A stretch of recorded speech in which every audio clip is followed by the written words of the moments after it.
Hi, Kimmy. How are you today? I'm good. How are you? I'm doing wonderful. Thank you so much. Thank you so much for accepting my invitation to this interview today. Let me introduce you to the people that are viewing our channel about who you are and what you do. I think that you have a very impressive bio as well as my other people that have been on this channel, but it's extremely impressive when I read all of the things that you have overcome. So let me tell others about yourself, and then we'll go ahead and start the interview. It Yeah. says that Kimmy is a wellness coach and intuitive guide for branching out wellness. She takes an approach that is, in her own words, well-rounded, approaching wellness of the spirit, body, and mind with varied modalities from Ayurveda and meditation to diet and healing with the four elements.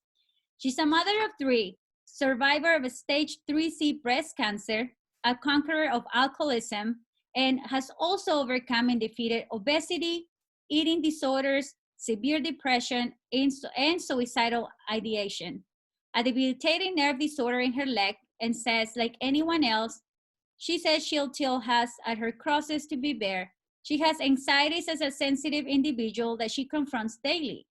In her own health issues that she believes to be more energetic than physical, traumas that she continues to work through. Therefore, trauma release work is a passion of hers and a prime focus. More than anything else, Kimmy considers herself a curious researcher, a researcher of health and wellness of her heart, the spirit, mankind, and the world. She's deeply interested in philosophy and science, always searching for the connection and marriage of the two. She loves writing and will be working on a couple ebooks as well as memoir of her life, in which she plans to write about her life after the death experience, her memories of past lives, as well as many other adventures in her life. She feels her calling on this earth is to first heal herself and through her own healing help others to learn to do the same. Wow, that's amazing. That's pretty amazing stuff, Kimmy. Um, I guess I want to start uh, talking about what has helped you overcome all of these difficulties in life. I'm pretty sure that a lot of people are going to experience, are experiencing some of the things that you went through, and some of them just one or two of those things and still feel like they're not able to move forward. Tell me Yeah. what kept you going. Purpose. I think that anything difficult has to have a reason for you to be able to get through it um, easily. I guess I shouldn't say easily. It's never easy, but that is kind of the strength for you to get through it. You know that there's a reason. You know that there's a purpose, and I think that if you believe that things don't have a purpose, it's going to be a lot harder. Okay. Tell me a little bit about, I know that you talked about having stage 3C breast cancer. For those going through that right now, what will you tell them how to keep moving forward in those difficult moments when maybe perhaps some of these people don't have the support, or will you tell us a little bit about how can they overcome, doing it probably on their own more than anything? Yeah. I think this is such a sensitive topic because it's one that I feel I have to practice caution in giving any kind of advice, mostly because I feel people can take it very personal. And but just from my own experience and what I personally feel helped me the most is taking a real strong accountability for my own health. And so something clicked in me where I realized that if I had a victim mindset, I was not going to survive. Okay. I had to realize that I was not a victim. This wasn't being done to me. This didn't happen to me. I co-created this with the universe. That I had some hand in it. And so it's very tricky. I'm still trying to figure out the best way to talk about it with others, especially others going through it, because many do have a very different belief system than I do. And so I want to be very careful to not offend anyone. But for me personally, and so I have had some experience with people going, oh, God, so you're saying it's all my fault. For me, that was a very empowering moment because to realize that I had some hand in it was to also realize that I also had the power to undo it. So that is what gave me strength to get through it. And like I said, I'm still trying to figure out what's the best way to approach that with others. Yeah, no, that's fine. But I do know that one of the things that a lot of people are actually struggling with is alcoholism. That's something that's really big in our society. It's so easy to numb our pain. And that's not saying just that one thing. We all have our thing that we use to numb our pain. But when it comes to that, what are people's emotions? What are people's feeling? Why is somebody not able to, to work through those emotions, and what allows them? Or, obviously I'm talking, I want your opinion. Everybody's different, as we know, but what Yeah. allows them to say, instead of looking for help, maybe they don't know, maybe that could be the reason, but what allows them to say, okay, I'm going to drink today to numb what I'm feeling today? And how do you tell yourself, how do you help yourself in that situation to get out of that, out of the habit of doing it? How do you look for help? Yeah, this is a big one. It is something that I struggled with myself. Fortunately, I didn't get caught in it some people are caught in this their whole life, decades. But it was definitely long enough to cause a lot of problems in my family, in my personal life, and just really sabotaged my life daily. And for me, I've definitely drawn some connections with alcoholism, really just addiction in general. And I think that one of those main things is that people, they need connection, they need a sense of belonging. They So isolation, a lot of research that I've done has shown that isolation can really often lead to addictions. And so it's kind of an interesting topic because right now so many people are quarantined, they're afraid. I was reading recently that alcohol sales are going through the roof. Wow. And people are just wanting to escape. But the problem is, and I think that anyone who's drank enough to know knows that it's a trick. We say, oh man, this is going to make me feel better. And it doesn't make you feel better. It usually makes you feel worse. You know, if you're not crying, then you definitely have a price to pay the next day with the hangover. And I think that it just gets to a point where you have to see it as an enemy, really. You have to start seeing it as shooting holes in your own boat. And you really need to start to kind of, it's hard to explain. For me, I kind of grew a hate for it.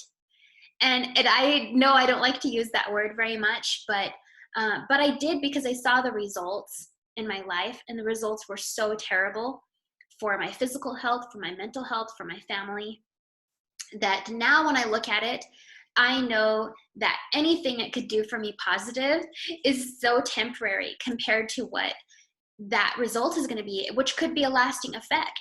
It might be something that I'm not going to be able to go back in time and change. And you know, and sometimes we do things that we regret, we don't remember, and other people do, and it's just very. But so I guess my recommendation is find ways to connect with others.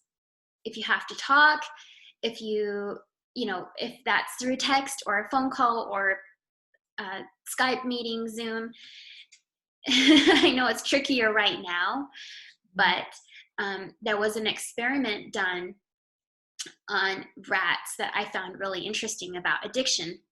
And so they took one of the rats and isolated it into a cage with 2 water bottles. One had heroin and one was just water. And that isolated rat sat at the heroin bottle the whole time, just nursing it, just was obsessed with the heroin bottle. And then in another cage, they had a family of rats, and they had the same 2 water bottles of heroin and water. And they would check out the heroin once in a while, but they really weren't that interested. They just weren't as interested. They had each other, they had their own lives going on, and it's like, I feel like that really is a true representation of us too. That when we have connection and when we have each other, we don't go searching for these other outlets that are unhealthy. Yeah, very, very true. And that takes us, well, as you were saying about the current issues. Tell me your perspective on what's happening right now on our current issues with the coronavirus and people having to, go crazy and be home. What is your perspective on that? That fear is a highly contagious energy. It's much more contagious than the virus. And I'm not impervious to that. I've been feeling really fearful myself, and especially I think as a sensitive individual, I really have to protect myself. And when I don't make a strong effort to do that, I find it really makes an impact on me physically and mentally. And I think a lot of people are that way, and that we really need to be careful about what we are allowing into our minds.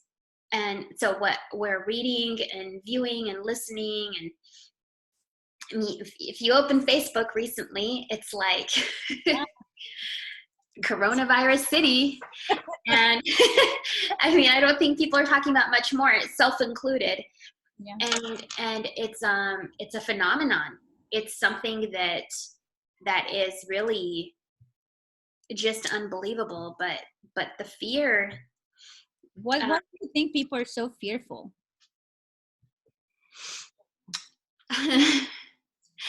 Why do I think people are so fearful? Oh man, this would be a really long topic. I think I'm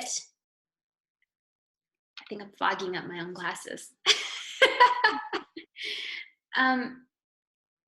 There's a lot of propaganda around this topic. Not to take away from the fact that I do believe this is a real virus, and it is something that we need to be concerned about, especially to protect our elderly loved ones and anyone that is fragile or has a compromised immune system. But that being said, when we look at the numbers, it just doesn't all add up. And so I think that there's a lot more going on here than meets the eye. Just saying. I don't know if you can read that or if it ended up showing backwards, but I don't want to get censored. So that's only one of the many parts of the puzzle. But I think that it's important to realize that there's kind of this careful balance. There's this careful balance of being able to look at something, and when people are like you and I are, and we get very emotionally charged about when we see something that we consider injustice.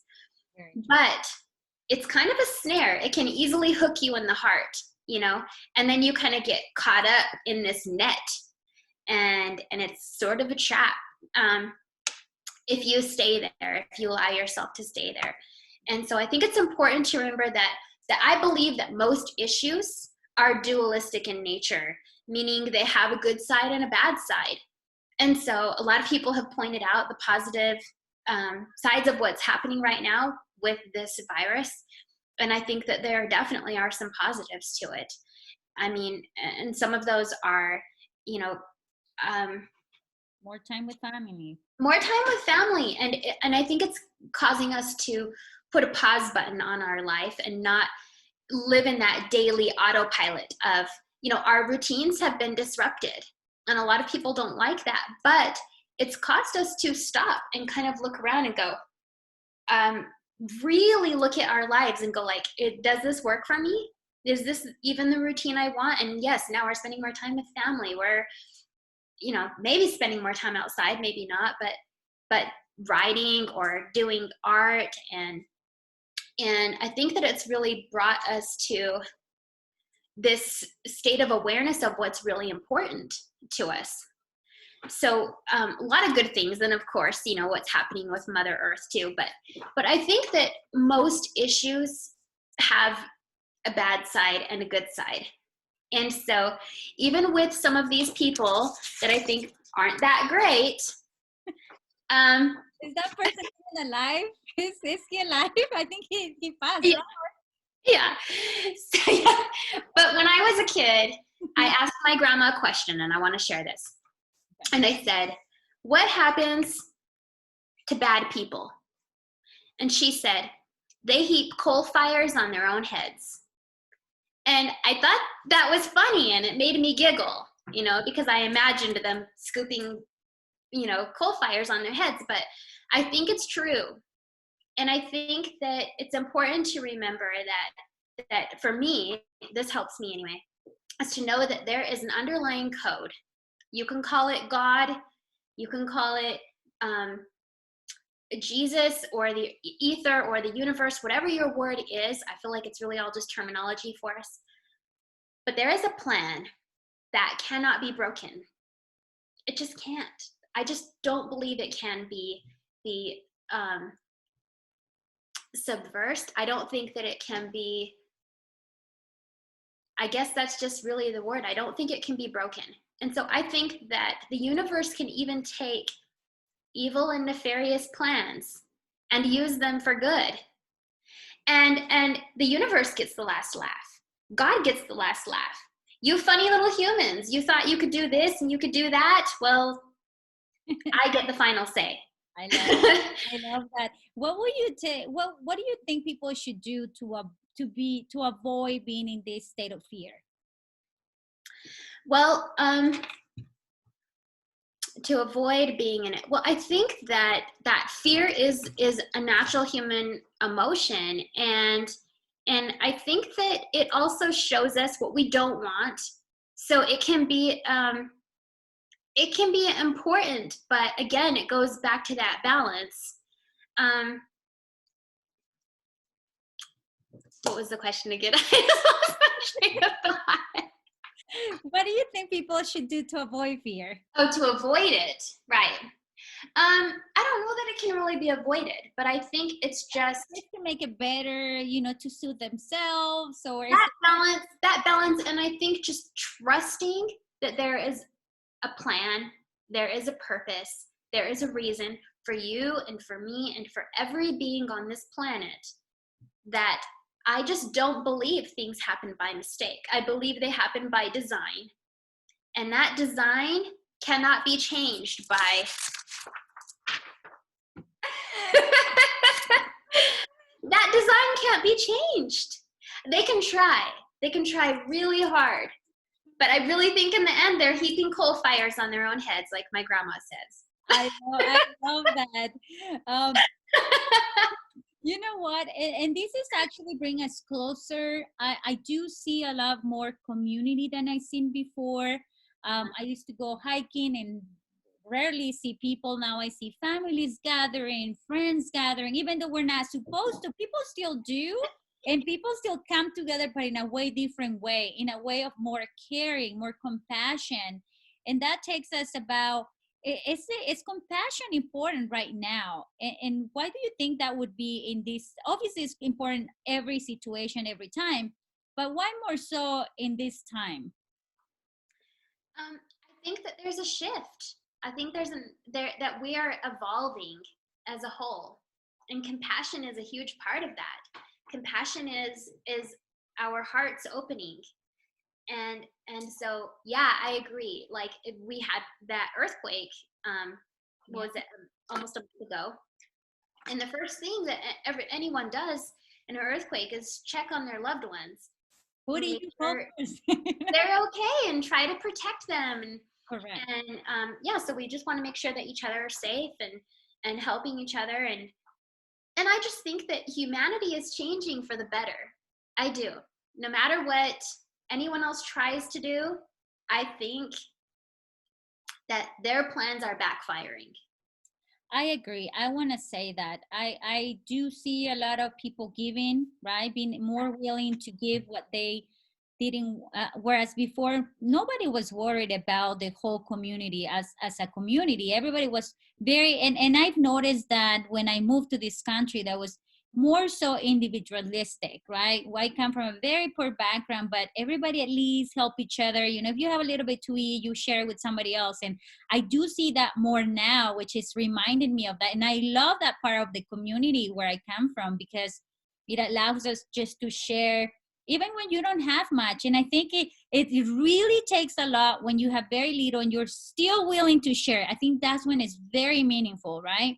But what should people as a whole do to help each other in this situation? What do you think that's what does it look like for you? What would you say to people, you know, as a community? What can we do to help each other? Yeah, I love that. For me, it's sacrifice, and I think that that's one of the great lessons that we have to learn through all of this. And compassion is definitely a part of that. But through sacrifice, when you love and care for others, you would take your greatest and give it, not what's left over, or but your greatest. And so this helps me to understand the sacrifices of the religions of the past, because people look at it and go, well, that's so terrible, that's so cruel that they would do this or that, or sacrifice a lamb.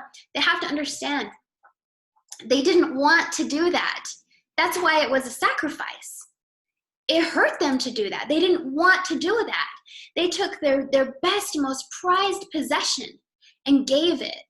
And to me, that is love. Like, obviously, we're in a different space. We've evolved, and that's great. We are no longer sacrificing animals. This is good. But we do have things that we can sacrifice, that we can definitely live without. And when we see that we have more than we need and somebody else doesn't have enough, the answer is simple.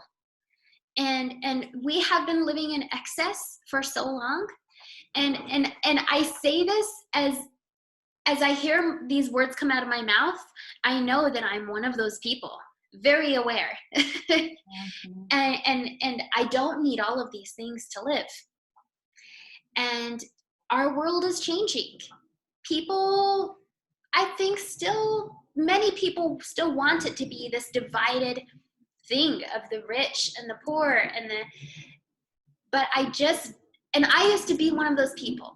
Here's my confession. I used to be one of those people. But I'm not anymore, because I feel that we are so much more connected than we have ever realized.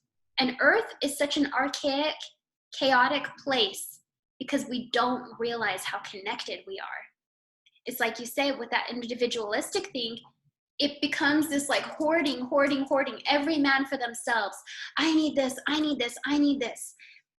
But when you look at everyone else as you, they are you, they're part of you, and vice versa, then it no longer becomes about what you need. It becomes about what everyone needs, because when everyone has what they need, we are going to operate better as a whole. Very, very true. So I think a lot of it is sacrifice and just being willing to like give whatever you can to help somebody else. And that sounds great, but what would you say to those people that say, okay, that's great, I want to give, but I'm scared about losing what I have, right? Because there's those people that say, why should I share with others? But I'm scared, and I'm scared of losing everything too. What would you say to those people? What about, like, because obviously we know that sharing and sacrifice, but not everybody's willing to do that, because in these cases, people are going to the stores and buying bulks. Why? Because they're afraid, right? And so they buy and they say, okay, well, I just spent my last paycheck buying this, so therefore I don't know how long more before I have, you know what I mean? So what would you say to these people? I would say that it's something that's what makes it so beautiful, is being afraid and taking the risk, but doing it anyway. Knowing that it's hard and knowing that, oh man, this is my last bag of flour. I don't know where the next one's going to come from, but you give it anyway because somebody else needs it more. Just knowing and trusting and believing, that's when the magic of the universe rises. And I feel that you are rewarded because you did have faith, you did trust, and you did something that was difficult. So I don't think it's supposed to be easy or to like really come without fear, because then it wouldn't be a sacrifice. I think that it's supposed to be kind of hard. But I think that there's something magical that happens when we are willing to do that. Very, very true. Talk to me about a little bit about your experience that you talked to us in your bio with the other side. Tell us, what was that like? Okay, so I'm sorry to do this, but I actually want to go back for just a second. I'm going to leave for just a second on the last issue, because there was something else that I wanted to mention, and I forgot to, that went along with your question about some of the people who don't want to give because they're afraid. If you think about some of the really wealthiest people on this planet, they are unhappy. They are unhappy. Most of the happiness that they have is fake happiness. It's temporary, it's surface. They are truly unhappy and unfulfilled because they know. Here's what I feel. Deep down, they know something isn't right.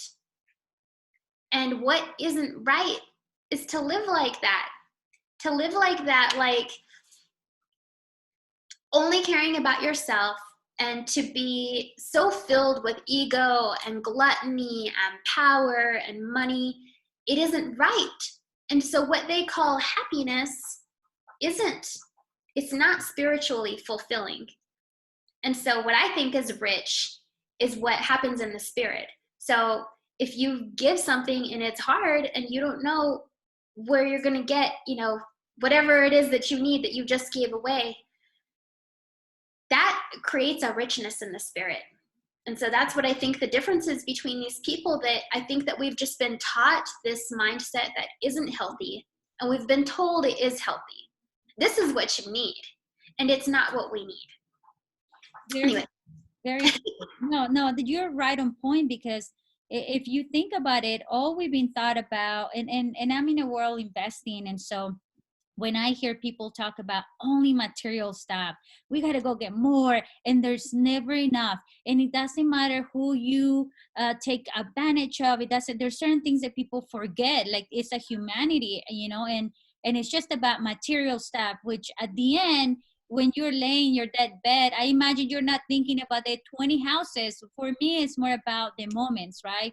Moments, the happiness, the fulfilling moments that are very important, that I think we've lost as a society, to remember, to go back in those times and remember that. And I think it's very important, and you are right on point on saying, on saying that. So I'm very happy that you share that, because people need to really understand that perception of, now we're gonna come at those moments where before people would throw away food just because. I remember when I did house cleaning, I would go to houses, and just because the strawberries smell weird, they will be thrown away in big amounts, right?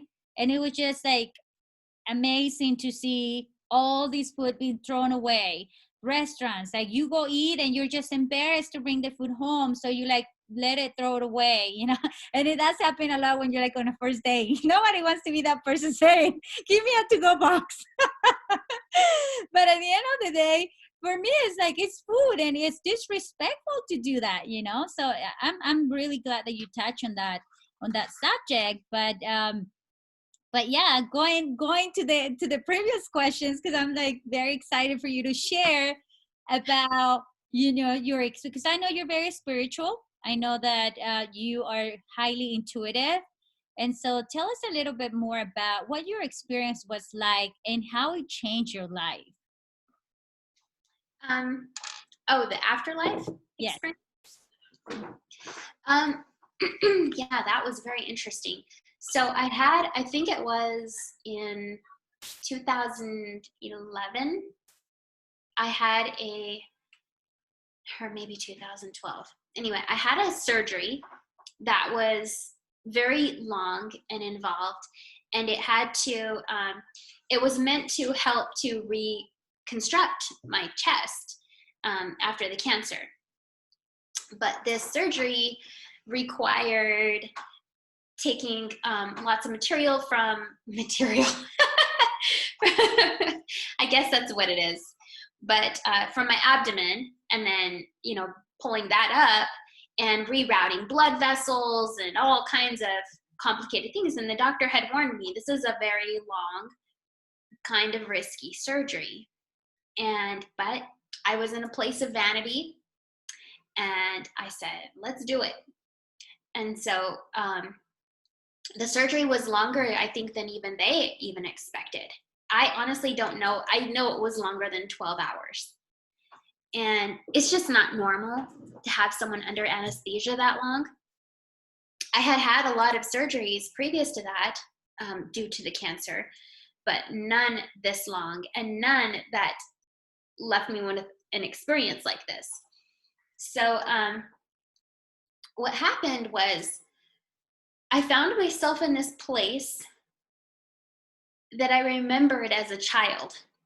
And this place that I had this memory as a child, but for most of my life, I kind of thought it was a dream or something, because I tried talking to other people about it.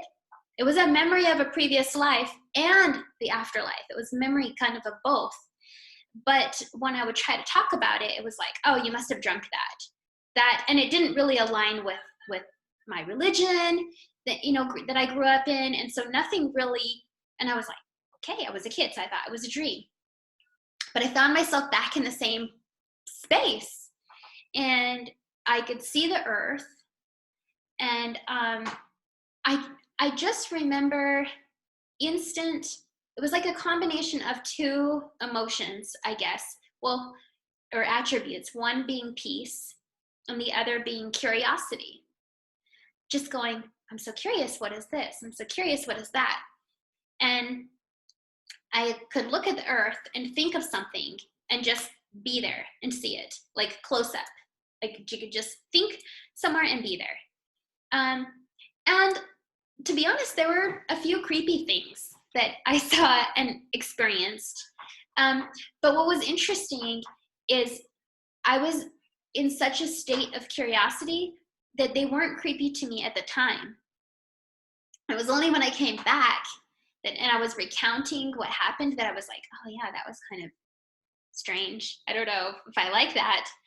But, and so an example of that is I saw off in the distance this like gray city. And just the act of looking at it took me there. And then I kind of felt like maybe I was one of these people. And they were kind of also gray. Everyone there was gray and kind of like zombie-like, really. They had this blank stare in their eyes. Some were huddled in corners and they looked very sad. Some were just kind of like walking around in a daze. I tried to talk to a couple of them to like ask them, what is this place, where am I? And no one would respond to me. And then I saw these light beings, like angels probably, would come flying in really fast, like light speed, and land in front of one of them and start trying to talk to them like, hey, you don't have to be here. And so those people were there because they chose to be. That's what I got from it. Like the angels were like trying to shake them out of this like self-hypnosis or something they had done to themselves. And they just were not listening. And so it was really interesting. And I thought, after coming back, I thought maybe I was in danger of being one of those people. Because this was also at a time when I just think that I was really lost. I don't think that I had the right priorities. And I definitely was very prone to depression. I wasn't happy in my marriage. I think that I was looking for external things to make me happy, like things that will make me more beautiful, things that I can decorate my house with, things that, it was just always this external search for something to make me happy. And so I was kind of glad that I saw that, because even though it was sort of creepy, I think that it helped bring me to a state of awareness of like, wow, I need to change the way that I think and the way that I live my life. And then I saw a row of like, I want to say, well, they were fetuses. And they just went on for a long time. Just like they were like ready to be born or something. I don't know. I'm still a little bit confused as to what that was about or why I saw that. Anyway, I was just in this state of curiosity and exploring all of these different things. And this gets so much longer, so we're going to cut it short. But suddenly, I saw this kind of like opening where I could see, I kind of forgot about my life temporarily. And I saw this like opening where I could see the hospital room. And I suddenly remembered, oh my gosh, I'm a person. I have a life. I have a family. And it was like, as soon as I remembered that, I could feel myself being sucked back down. Oh, wow. Into my body.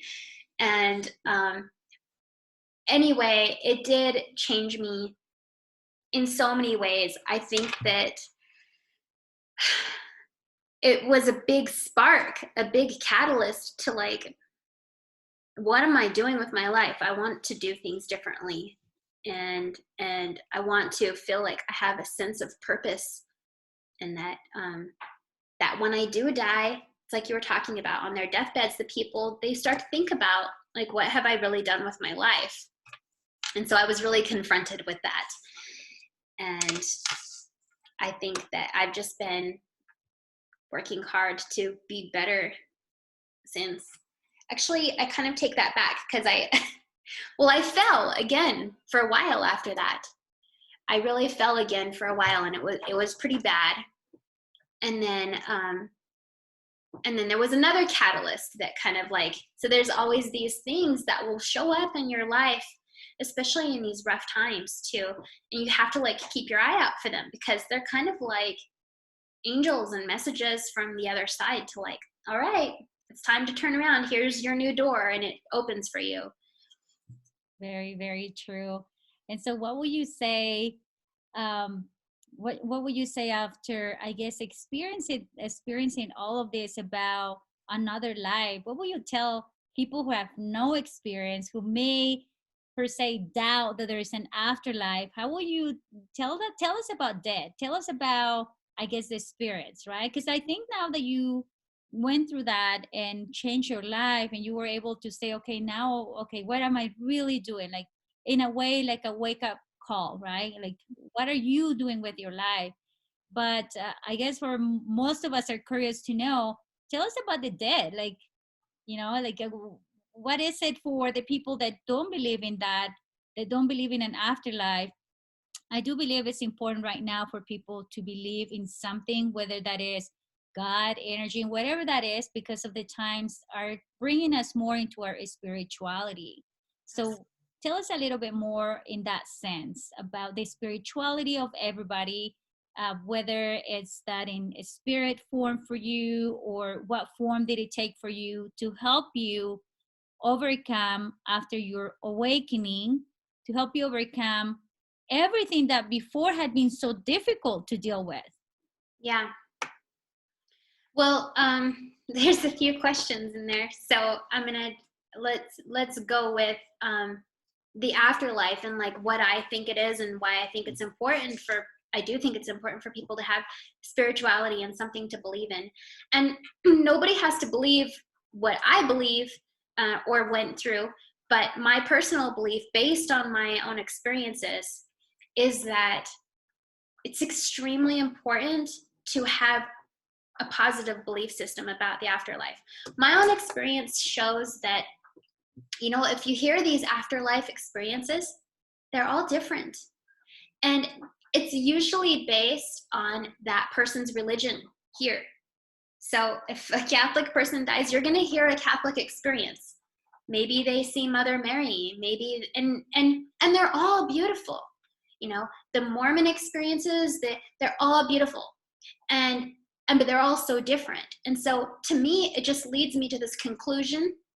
Personally, it just makes sense that our belief system here shapes what our afterlife will be like there. To me, it's like, it can be anything. It's like a painting, like you are creating it through your belief. And I do think that there are some things that are constant, but I think that if you believe in things like I'm a bad person and hell and all of these, I've heard some really bad experiences too. And so I think it's important for people to have compassion for themselves, to love themselves, to forgive themselves, to allow themselves space to make mistakes and be human. And because when we are constantly battering ourselves, I think that can be dangerous in the afterlife. Just from what I saw, those people who were in that city didn't have to be there. And they chose to be there. And I got the feeling that it was because they didn't think that they deserved anything else. So I think that's really important. And let me stop you there for a minute. I know that I hear a lot about that, about being more kind to yourself, more loving to yourself, but give us a few examples for people, because I know for me, when I was trying to figure out for myself, I kept hearing people, you got to love yourself more. I just did not know what that meant, because you not love yourself. So you don't know what form is that. And I really like when somebody says, okay, do this, but tell me how. Tell me, how do I love myself? Tell me how I'm more kind to me. Tell me how I'm not so hard on myself. Will you give us a few examples for those people that perhaps want to do that? They want to make that change, but they don't have the tools. They don't know where to start. They really just have no clue. Yeah. Well, you said something about Lulu that I thought was so perfect, that I think that our animals are great teachers of what love should look like for other people. And the loving yourself, it is this tricky thing. I used to think, that sounds ridiculous. You should be hard on yourself. You should be tough on yourself. You should strive to be better and critique yourself. But I think that when you can see if you love yourself or not based on the decisions you're making. Are the decisions healthy? Did they result in something healthy? Because, for example, drinking is a form of self-sabotage. So people who have addiction problems, that is a lack of self-love, because you're harming yourself. So, and they might think, no, I'm making myself feel better, but really the result doesn't show that. And so I would think that anything that results in harm or sabotage shows where we're off course for self-love. And like, how would you treat an animal? How would you treat a 5-year-old? Would you, treat them the way that you're treating yourself? Because if the way you're treating yourself is different than you would treat them, then yeah, that's a problem, I think. Yeah, very true. And for those that don't know, Lulu is my dog. And I just recently made a post about, I was actually sitting in my bed, and then my dog came to me, and like, she is extremely loving. Like, she wants attention literally my dog, when I wake up, if I get on my phone, she reminds me not to be on my phone. She literally comes and pushes my phone, and she wants me to rub her belly and give her love. She does this like about 4 times a day, where I have to stop what I'm doing. And I feel like it's kind of a reminder, right? She has a timer, like, okay, you work too much. You need to like give me love. And so I was actually looking at her, and I just felt this very strong feeling that the dog was doing. I'm like, why is my dog wanting so much attention, And then I just had this very strong feeling, because I've done spiritual stuff, with you as well. And so for me, it's I become a little bit more aware of my surroundings and more intuitive in that sense. And I just felt like, oh, this is how we are supposed to, one, be treated, right? That's how much love we need to give ourselves. This is how much love we need to give others. She's literally just reminding me every single time, you don't work nonstop all day long. You take a break and love yourself, right? And therefore she comes, and then it reminds me, okay, there comes Lulu. She wants love. And that's what you're referring to, for those that haven't read my post on social media. I should have gone into more detail about it, but they are great reminders for us to stop and play and love and rest and to take time to just be in the moment.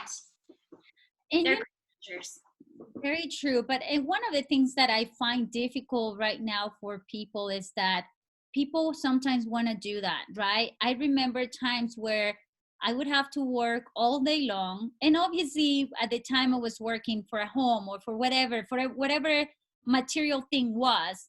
But Yeah. for other people, it takes the form of maybe just doing it for food, for everyday things. So, where is that balance that people need to find where I really have to work because I have my children to feed, but I really want to take care for I want to take care of myself. I want to eat healthy. I want to eat those really good meals, those organic meals, but I don't have enough money. So what do we tell these people, because that's the reality, where people don't have the money, but then they want to love themselves too. They want to stay home and relax. They want to stay home and read a book, but yet they have to work 14, 15-hour days and then come tired from very labor intensive jobs. Like, what is the advice for them? I love this question so much. You are a great interviewer. So yes, we have these lofty ideas, this like whole spirituality movement. Sometimes it can sound condescending and pretentious and like, oh, gee, that's really great for you, but I'm trying to pay my bills over here. So I think that it's all beautiful and it all has purpose, and we should just be patting ourselves on the backs, not shaming each other, definitely understanding that we all have different paths. I had to work through some really difficult stuff. I'm still working through difficult stuff. So even those of us who are like touting like self-care and spirituality and this, it doesn't mean that we're not going through things. But I think that, yeah, you've got to pay your bills. Like, that's important. And if you can't afford the organic food, so what? Because guess what? You are a holographic being. So the organic food is great, but I feel like at the end of the day, what matters most to me is your spiritual health. And I feel like if your spiritual health is set and is really in tune, you're going to be okay. Like, you're going to be able to eat the junk food and you're going to be okay. And actually, I love this topic as well because I have a great example of this. So when I got breast cancer, I was floored. I was confused. I thought I did everything you were supposed to do to be healthy. I thought I ate right. I exercised. I didn't smoke. I nursed my children. When they found out I had breast cancer, I was nursing.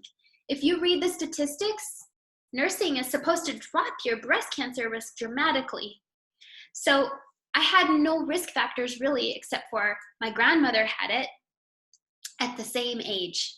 Oh, wow. And so to me, some of these health issues, we are finding more and more evidence all the time that they are energetic. There is something else going on. There's something underlying. And so while I love organic food and I think that that's great, I don't think it's the end all be all of health, or that anyone should beat themselves up. If they're doing the best they can every single day and they're putting food on the table for their children and for themselves, then that's worthy of praise. And I also feel like prayer is a real powerful way to purify what's going in your body. And I'm ashamed to say I don't do this.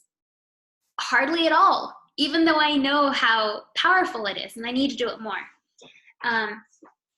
So there, I mean, I've just seen so many experiments on this, but one that I would like to bring up, and as I was studying water and water crystals when I was going to college, I did a talk on this. But and just how energy impacts water, and water has memory, and these crystals would be formed based on whatever the words were, the energy or the music or the photo. They would make different crystals based on that, and it's amazing. But then there was this experiment with these Buddhist monks. They did a prayer at the Fujiwara Dam. They collected some water, and this water is some of the most toxic water on earth. It is extreme, like you do not want to drink it. They took some of that water, a sample, and they prayed over the water. And it gives me chills every time I think about this. I wish I had a photo right now to show you. So they tried to crystallize it before, and it would not form crystals. And then after they prayed over it, made the most beautiful crystals you could imagine. And I think, to me, that's evidence of how we can, and again, I'm not a doctor, I'm not promising to cure anything, guys, so don't come after me. But for me, I think that it's a powerful way that we can purify our bodies and what's going into our bodies. And I think if you can't afford healthy food, I mean, what is healthy food? If you're not healthy inside, if your thoughts aren't healthy, your emotions aren't healthy, you can eat organic food all day and it's not going to do anything for you. So meditation, spirit, and there are free things that they can do. After a long day at work, there are free things. You can ground, you can meditate, you can take a bath, you can sit and watch a sunset. Sunsets are still one of my favorite things, and they're free. Very true. And so that's kind of when somebody's doing the best, going back to your comment about people doing the best, is that people got to remember that one thing that I do hear sometimes is saying, oh, they have more money, they are better because they have more money. But that's not true. People are successful always in something in life, whether that could also be just by being healthy. You're successful by just being healthy. You're successful just because you are a mother. That's a success in life. Not everybody can do that. And just because it's you, because there's no other reason, there's no other human being on earth that is thinks like you, talks like you, has had the life you had, the experiences you have. So just being you, it's really your superpower, right? But Yeah. that takes me also back to one of the things where we touched on this a little bit, where we need to heal our emotions in order to heal all of our other disease. Because here is a bunch of people going for pills to the doctor every single month, spending hundreds of dollars, making somebody wealthy. But the really underlying. So if you go to other countries, like for example, I don't want to say countries, if you go to another country, the doctor really has to treat the disease. They have to be, in order for them to be good doctors, and they're broke, by the way. Doctors don't make a lot of money, like in my country and in other countries, but they do heal, just like the one that you talked about with the Indian, modalities. But here it's more about, okay, I'm gonna keep you hooked, and I'm just gonna give you temporary relief. But if we understand that everything comes from our emotions, then maybe we want to look more and more into first our emotional health, then our physical health. What are we eating, right? Like there are things that we're not supposed to eat. Like everybody is different. And I know, for example, for me, if I eat bread, it's really bad for my body. My body just does not like it. But yet I still do it because obviously I don't do it too much nowadays, but I used to, right? I used to sit down and I weigh a little bit more, and I would just eat this fried food, and that was no self-care at all, just because it was just eating for the only reason of maybe being bored or just for eating. Right. So tell us a little bit more about how to go in that state of healing the emotion before being able to move to that next step of the disease phase. Yeah. Well, I am studying something called psychosomatic illness, and it is fascinating. There's a book by a man named Dr. Sarno, and it's called The Divided Mind. And it's about that connection between the mind and the body, and how many diseases manifest out of our emotions. And that can range from back pain to cancer. So, there's just so many fascinating things. With breast cancer, an alarmingly high amount of breast cancer is on the left side over the heart. And it's also been found that many women who develop breast cancer, most often on the left side, have had an extremely high amount of trauma or heartbreak, or both. So we're starting to draw all of these connections. And I think that it takes a real desire, a real earnest desire to want to get at the root.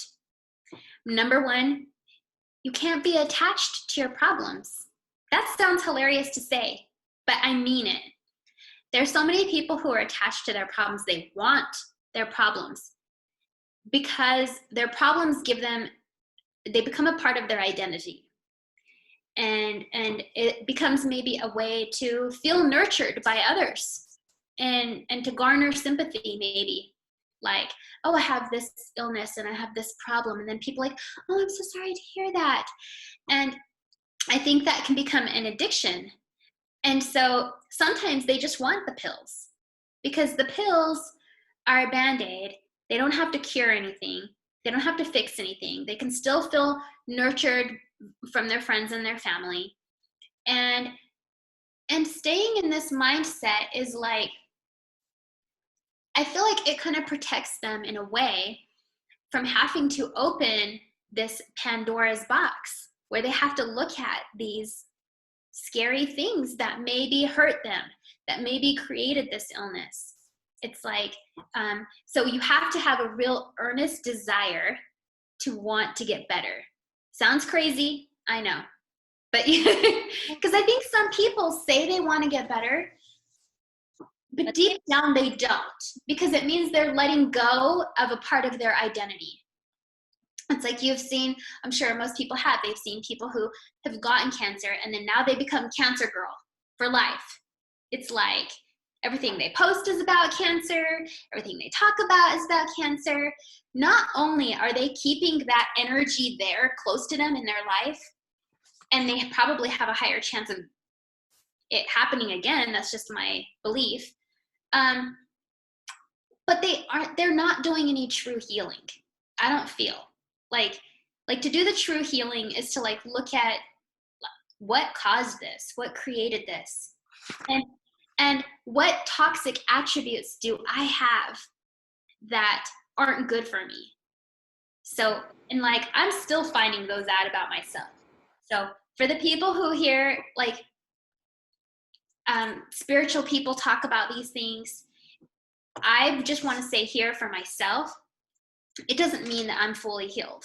I consider myself in a perpetual state of healing.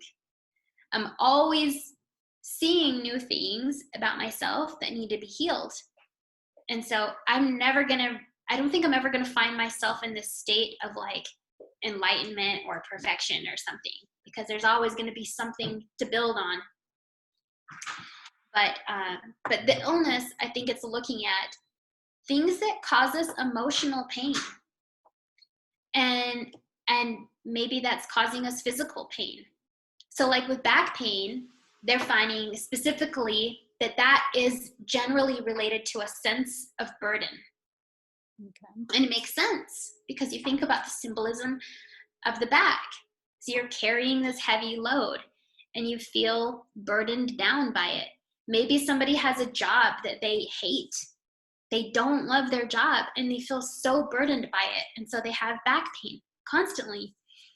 And there are different reasons for everyone. And they just have to be willing to like look deeper to figure it out. One of the things that I will really touch with you, it's about letting go. I know a lot of people have a hard time letting go, whether in a relationship that they stuck, like a job that they. Tell me why you think people have a hard time letting go, fear of the change, or what is it about? For example, I've seen people in relationships for a long time, and Yeah. they know the relationship doesn't work, and they know that it's just not coming to. I wasn't referring to you because I have a friend right now struggling very hard, but that's like, and I'm like, and I've been there too. I'm not obviously not judging anybody. I've been through all of these things that we're talking about. So tell me a little bit more about that. How can people be helped about letting go? You for a snack. Sorry. She's hungry. It's fine. Okay. Hi, Steve. Happy birthday. It was her birthday on Saturday. Because social distancing, I couldn't come, but I wish you lots and lots of happy birthday. And when I do can come, I'll bring you cheesecake, okay? Okay, that sounds great. Thank you. So, letting go and relationships. Oh man, this one hits close to home because it's still something that I am working through. For me, it's different for everyone. But for me, I think that in my younger years, I did so many crazy, risky things. And it was beautiful in a sense. The recklessness was kind of beautiful, right? Because there's all this belief and faith in it. And all these magical things can happen, but all these terrible things can happen too. And so when you've been through a lot of tough stuff, you want to just cocoon yourself and protect yourself. Like, oh man, that was hard. I don't want to go back there again, you know. But the problem is that when we do that, we're not growing anymore. And so we are protecting ourselves from pain, but we're also protecting ourselves from growth. So I think that you have to want to grow more and be willing to do something that's uncomfortable. Yeah, what is that saying? A ship in harbor is safe, but that's not what a ship is for, something like that. I love that. I love that. All of the things that have been coming to me lately are all like sea themed and maritime themed. So that sounds familiar, but that hasn't been one that's come to mind lately, but I needed to hear it. I learned it in school somewhere. But Kimmy, tell me a little bit about the books that you're writing. I know you're working on a few projects. You're a really good writer. So tell us a little bit about the memoirs that you're writing in the books that you're working on. The books I should be working on. Every day, constantly. So I'm working on an ebook about. I don't want these buzzwords to get me in trouble. Okay. So working on an ebook just to help give tips. I'm not a doctor. I don't claim to be, but I think that I have some tips that can be helpful to others. And so the books, I really want to share my stories. No, and they're great. Yeah. I don't know. I hear a dog tiptoeing. That's me. She's like, I'm gonna be in camera too. Oh, there's Lola too. It's like me too. It's Lola now. I think they can only see your tail. That's great. That's great. We can only see Lola's tail. Oh well, she wants to be seen now. Yeah, she really wants to, like me in the camera. No, that's great. I lost my train of thought. We're talking about the ebooks that you're writing. Yes. So some help ebooks, and then I want to finish a memoir about my life. I have to grab her tail, and one about the afterlife, about approaching death, and that there. I mean, for me, there really isn't any real death, but I think that we spend so much time trying to live in this world that is so temporary that we don't spend enough time thinking about what our transition into the afterlife should look like. And so many people are just unprepared. And then they pass, and to me, it's no surprise really that we have, at least from my own belief, these spirits that get trapped, they get stuck, they don't have an easy transition to the other side, or maybe their belief system here isn't helping them out over there. And so I think it's just, it's not something that people really talk about. I don't think it's a very common topic, but it should be. Absolutely. And I think it's going to be a great book. I mean, just by you telling me, it's like, I'm already excited. I want to see it. I want to read it, right? Because I want to be prepared. And so other people that do believe in the afterlife want to do this. But is there any other books in spirituality that you recommend for people, or any book in general that you say, these books changed my life, I want people to know about them, I want people to read them? Is there any books in your mind besides your books, of course, that are coming up soon and that we will get to share with the viewers once they're out? Is there any other book that you will say, go and take a look at this book? Yeah, I mean, there's so many books that I love, but I definitely have a favorite when it comes to like spiritual leaders that I follow. So Pema Chodron is a Buddhist monk, and she has written so many books. She's in her 80s now. And I mean, you could take your pick. I think she even has some recent books that she just came out with, and they're pretty short. You can get them on Audible.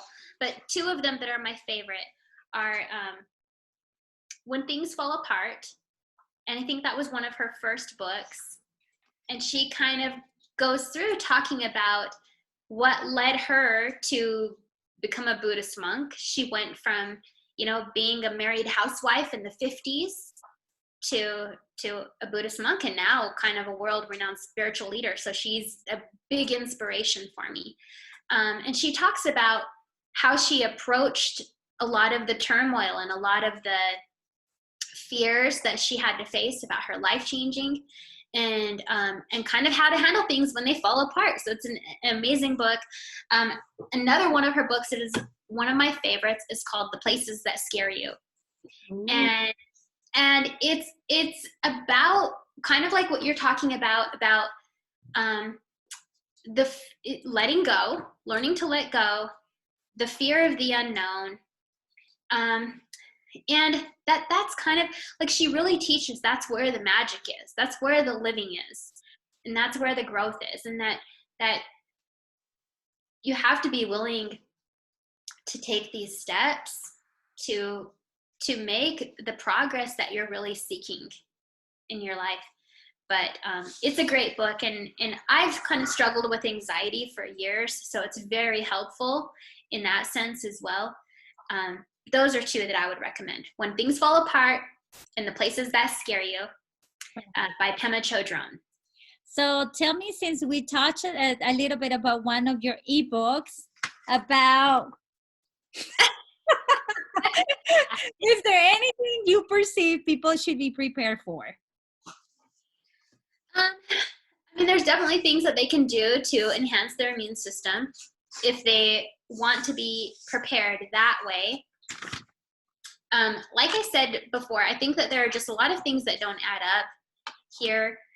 Numbers wise, I do think that the majority of people are very, very, very safe. I think that a lot of the fear and hype around it is unfounded. So I'll just say that. But I've done a lot of research, so personally, I feel a lot more secure about it. Like if it were to visit my home, and from what I understand, things that I've read, it may have already. So that's something that people need to realize too. Until we get an antibody test for every single person, my dogs are just going crazy, we're not gonna know. Let me let them out really quick. I'm sorry.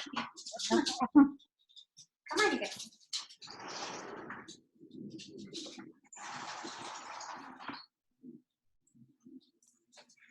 Okay, sorry about that. Anyway, until everyone gets an antibody test, none of the numbers are going to be accurate. because Very to, true. Because to have a true death rate, I mean, because there are so many people out there walking around, as they say, who feel fine, right? So you can't even have a death rate without knowing how many people have actually even had it.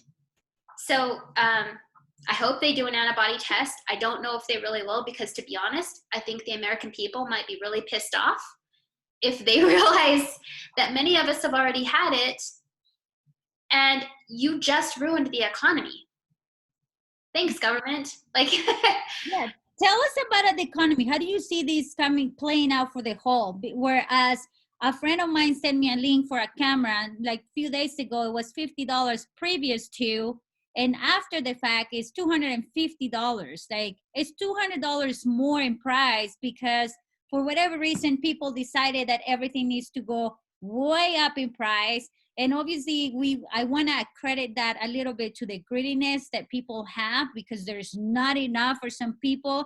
I hear people, wow, they have $400 billion. What are you going to do with $400 billion when you die? You're going to leave them here for whom? Like if you just share that, or at least you stop there, you said, okay, I have 400 billions. I think I can allow others the opportunity to make more billions. I mean, tell me a little bit more, because I know the very elite group, the very wealthy group, obviously they're not going to suffer, right? But this is for the everyday people. Where do you see the economy going, and how do I, as a everyday person going to work with very little money, prepare for this economically wise? Because I don't have savings, right? If I'm a single mom and I have a lot of children, or if I'm a retiree and I just have a very small paycheck and things already cost me 10 times the amount, how do I prepare myself? What do you see with the economy? What will you say people to people with these situations about preparing for these occasions? well, I'm not an economist, but I have some ideas on this. And I think, like I shared with you recently, I mean, the world that we knew last year no longer exists. The world is changing drastically. And we can approach that with a lot of fear, and which isn't really going to be helpful for us, or we can just approach it with looking at the positives that are coming out of this, and trusting that, have you noticed that for the most part, no matter how poor somebody is, they will usually have just enough to get by to the next day. And I think that it's trusting that every single day you're going to be taken care of. And you might not know what tomorrow looks like, but what you do know it looks like is that you will be taken care of, and your children will be taken care of. Because I believe the mindset helps to create that reality. This is a holographic reality we're living in. And maybe you don't have to wish for yachts and $400 billion, but, and because maybe, I don't think those people are truly happy, but that's just my own thoughts.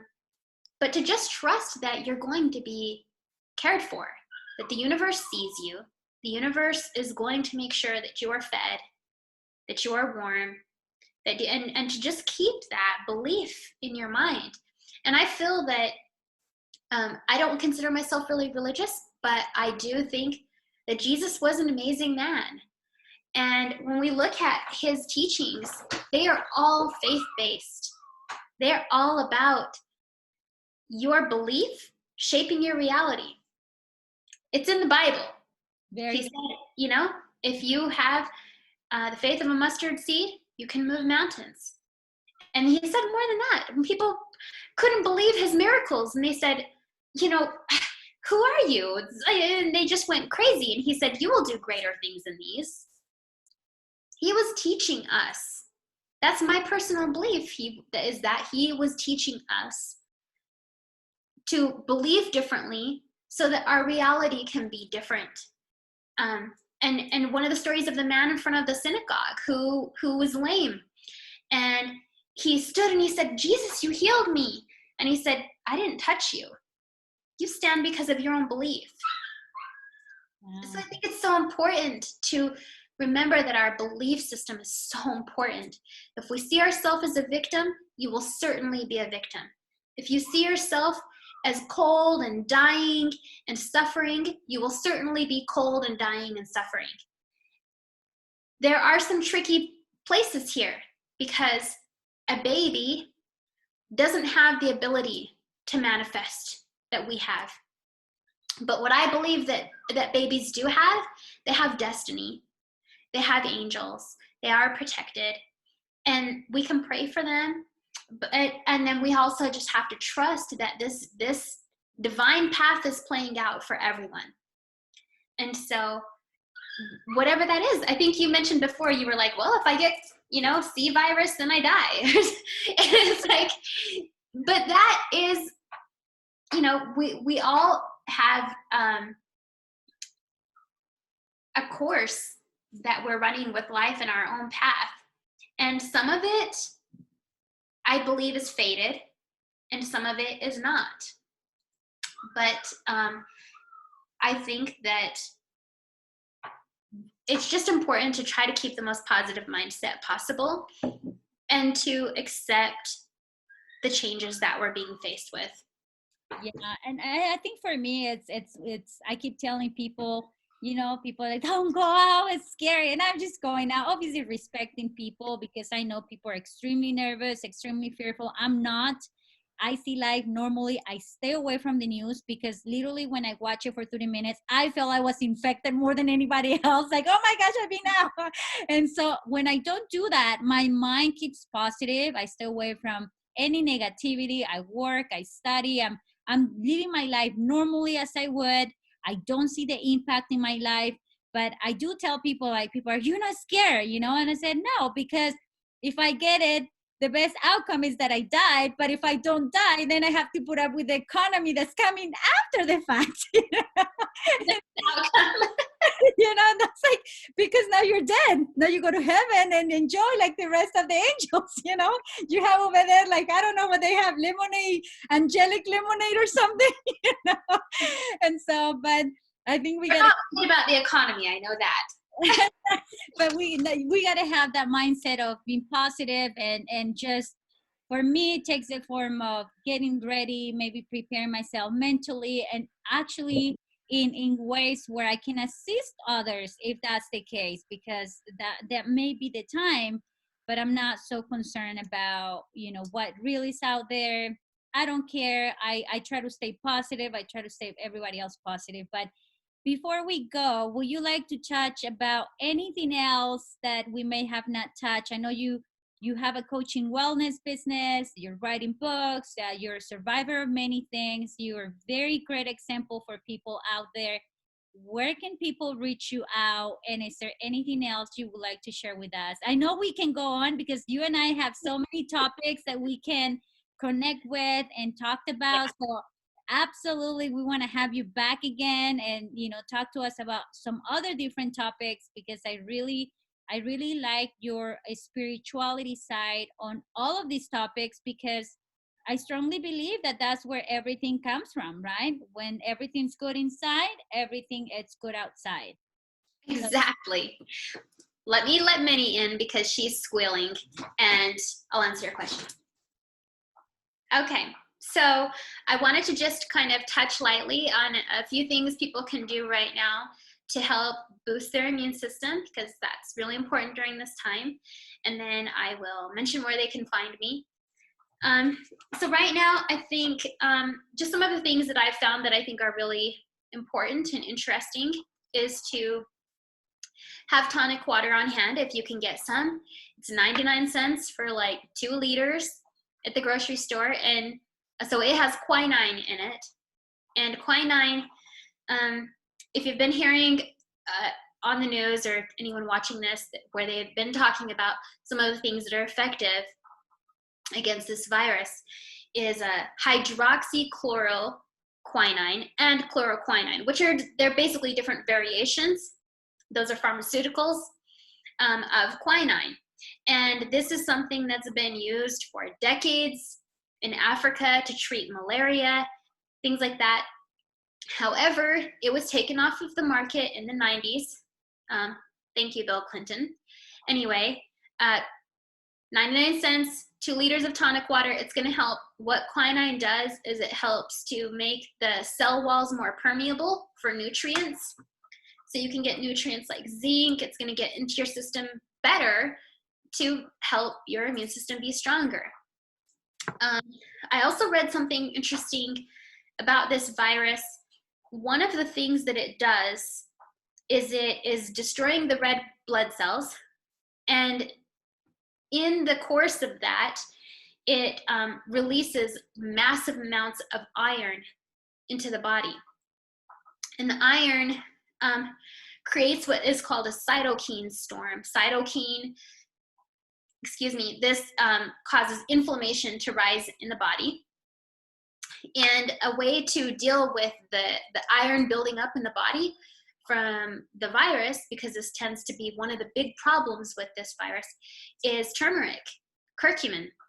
So curcumin longvita is, you're going to see so many different types of turmeric on the market. Most of them are not very well absorbed by the body, but there is a type that's very well absorbed, and it's called longvita curcumin. And that has a very high absorption rate, and it actually chelates the iron. So it's a very strong, and it reduces inflammation. So it's helping 2 different ways. So that's a great thing to have on hand. Another thing that I came across was that this virus tends to attack the elderly at much higher rates. And, children don't seem to struggle with this very much at all. And one connection that they're making is that glutathione, so this is another one you might want to write down, is an antioxidant that's naturally produced by our liver. But as we get older, it decreases naturally. And so the elderly have very low glutathione levels. And this antioxidant has a strong affinity for the lungs. So it works very hard to keep your lungs healthy and filtered out, and it removes toxins from the body. So it's a very important antioxidant to have. But many people, as they get older, they don't have very much anymore. So you can get it on Amazon. There's some called liposomal glutathione. There are different forms. But, and there are different ways to boost it naturally too. So that's just something, you could do a Google search. Anyway, there are, many different ways to boost your immune system and assist with this virus. And I think just keeping our energy, in tune is so important too. So remember the free things, the 4 elements: earth, so grounding; sun, you need lots of sun; air, you're breathing, so you want to practice really good deep inhalations, especially being outside, getting lots of oxygen. I am the worst at that one. And lots of clean water.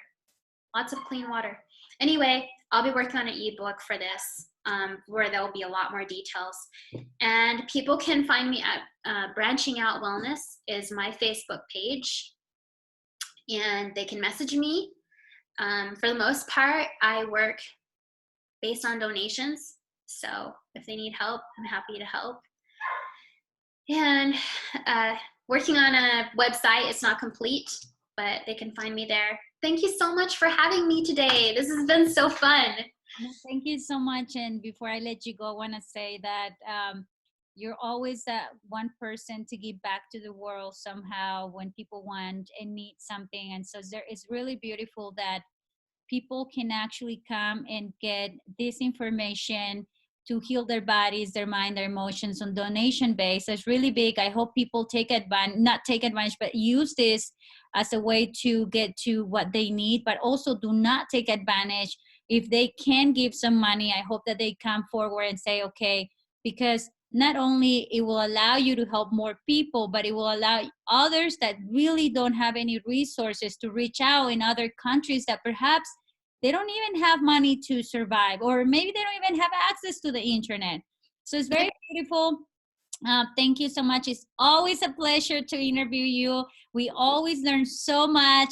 I want to do more interviews with you about other stuff. So hopefully people will be in tune and watch for that. And we'll love to interview you back when your book is out so that we can let people know more and talk about that. But I appreciate your time. Thank you so much, and we'll be in touch soon. I'm Elizabeth Cordero with Cordero Investments, and I'm also found on social media. Thank you so much, Kimmy, and we will be in touch soon. Okay. Okay? Have Have a a good day. day. Thank you so much.